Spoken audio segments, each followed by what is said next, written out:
topic po ngayon, ang pamagat ng ating pag-aaralan ngayon, yung katuluan ng tungkol sa ating panalangin. Matthew 6 verse 5. Kapag nananalangin kayo, huwag kayong tumulad sa mga mapagkunwari. Mahilig silang manalangin nakatayo sa sinagoga at sa mga kanto upang makita ang mga tao. Tandaan ninyo, tinanggap niya ang kanyang gantimpala. Ngunit, kapag nanalangin ka, yun na muna. Pag nanalangin ito, yung unang verse na to, dapat napagbilay-nilayan po kagabi, na ang mapaimbabaw ang kanyang panalangin. Parang ang kanyang panalangin na hindi para sa Diyos, kundi para sa sarili lamang niya. Kaya, pag nananalangin tayo, talagang dapat sincere tayo at i-offer natin yung sarili natin para sa Kanya, hindi para sa ating sarili. Kasi na dito nakikita yung sabi dito, mapaimbabaw. Ibig sabihin, napaka-plastic niya kay Lord. Kasi ang inuna niya yung sarili niya para punahin siya. Kasi siya na nananalangin siya sa daanan. Siyempre, pag nasa daanan ka, nananalangin ka, makikita siya talaga ng mga tao, mapapansin siya. Proud na proud naman siya, parang nakikita niya talagang maraming nag-aano sa kanya, nakakakita. Parang ang intention niya talaga hindi para sa Panginoon, kundi para sa sarili niya, para mapuri siya. Kaya nga, nakamit din niya ang kanyang reward dahil napuri siya ng mga tao.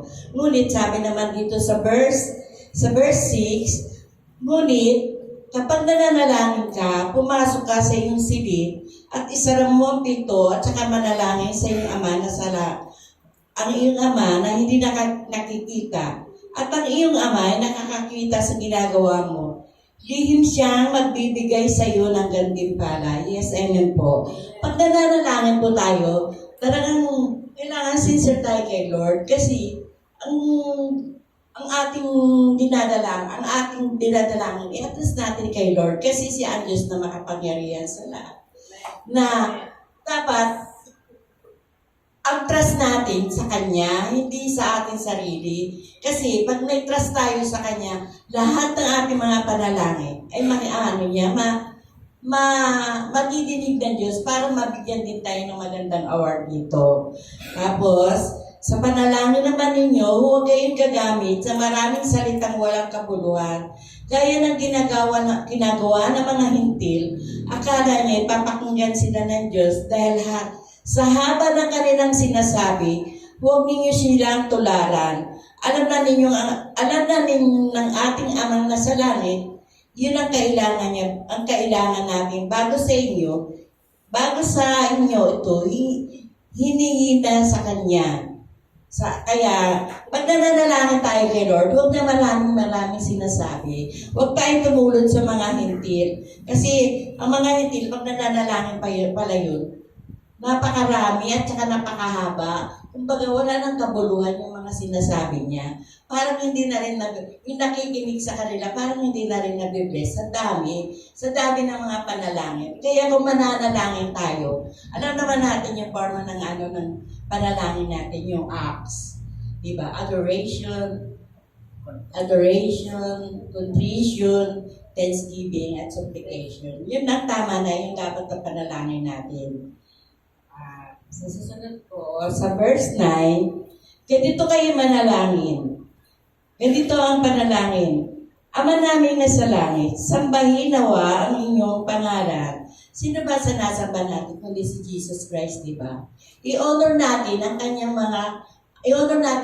pangalan. Kasi siya ang ating Diyos na makapangyarihan sa lahat. Dapat purihin, sambahin, at lahat na pagsamba na sa Kanya.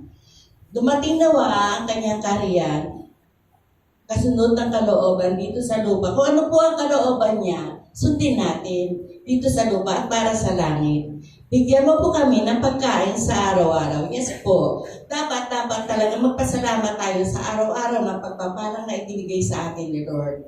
Hindi lang sa pagkain, sa kalakasan, yung binibigay niya sa akin araw-araw. At patawarin ko aming mga kasalanan tulad na nagpapatawad sa aming nagkakasala sa atin. Yes po, dapat kung meron tayong kasamaan ng loob, dapat din tayo magpatawad. Kasi ang Lord nga nagpatawad sa atin. Sino ba tayo para hindi magpatawad? Di ba po? At huwag kayo, at ito pa, at huwag kaming hayaang matukso, kundi iligtas mo ka rin sa masama. Yes po, dapat sa bawat lakad natin, hitay ng divine protection kay Lord. Kasi si Lord talaga ang gagabay natin, lalo-lalo na pag dumating yung sa oras na tayo yung nangangamba sa paglakad natin, dapat hingi tayo ng divine protection, pati na rin ang ating pamilya, protection na rin po. Sapagkat sa iyo ang kaharian at kapangyarihan at kalwalhatian magpakailan po. Amen. Yun lang po. Salamat po. Praise God.